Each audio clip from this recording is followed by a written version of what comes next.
so welcome छ है गाइजहरू हाम्रो चाइल्डहुड हिरो हाम्रो बचपनकै हिरो निखिल उप्रेती ब्याक हुनुभएको छ नयाँ फिल्म आचार्य सहित है यो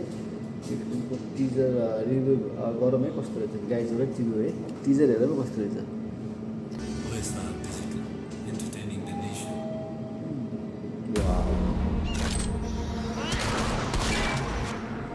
जब अन्यायले सीमा नाग्छ जब सत्यको आवाज दबाइन्छ तब समयले आफै एउटा युद्ध जन्माउँछ जसको नामले अधर्म काप्छ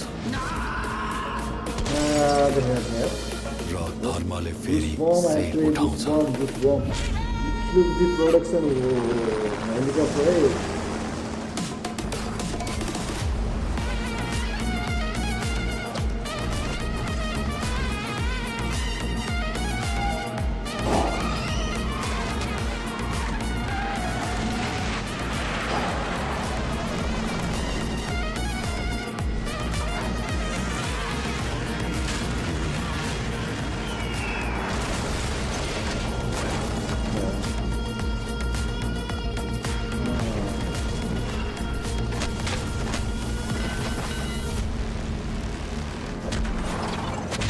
यो चाहिँ पुरै बचपनको भाइ छ अहिले पुरै बचपनको भाइ है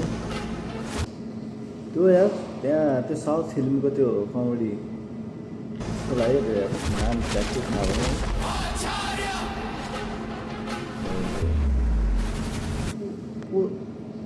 अर्को पनि साउथ फिल्मको यो फिल्म चाहिँ पुरै इन्टरनेसनल जाला जस्तो लाग्यो पुरै सुरुमा चाहिँ दामी अब कुनै ठाउँको होइन अब अलिकति राम्रो देशको जस्तो लाग्यो त्यसपछि इन्डियाको पनि त्यस्तो छ है पुरै यो फिल्म चाहिँ इन्डिया अनि विदेश सबैतिरको त्यो समेटेर के बडा बनाएको जस्तो लाग्यो मलाई चाहिँ यो आचार्य खान्छ खायो अब खायो विराट भट्टराईले खाएको जस्तै अब निखिल उप्रेतीले खान्छ है अब खानै पऱ्यो नि यार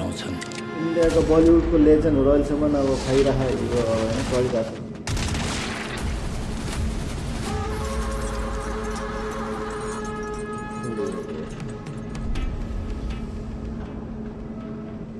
ल गाइस है टिजर पनि हेऱ्यो है टिजर यस्तो दामी लाग्यो नि है के भन्ने हाम्रो अब निखिल उप्रेतीको फिल्म अब हामी बच्चैदेखि हेरेर हुर्केको हो नि त त्यो भएर धेरै पछि अब यस्तो टिजरहरू यति राम्रो होइन देख्न पाउँदा त्यही माथि साउथको इन्टरनेसनल होइन एक्टरहरू के अझ राख्दाखेरि त वा दामी हेर्नुपर्छ अब के गर्ने हामी त अब बाहिर छौँ विदेशमा छौँ हेर्न मुस्किल छ गाह्रो छ है नेपालमा हुने अनि जता पनि अब तपाईँहरू इजी एक्सेसेबल हुने मान्छेहरूले चाहिँ यो फिल्म हेर्नु होला है ल गाइस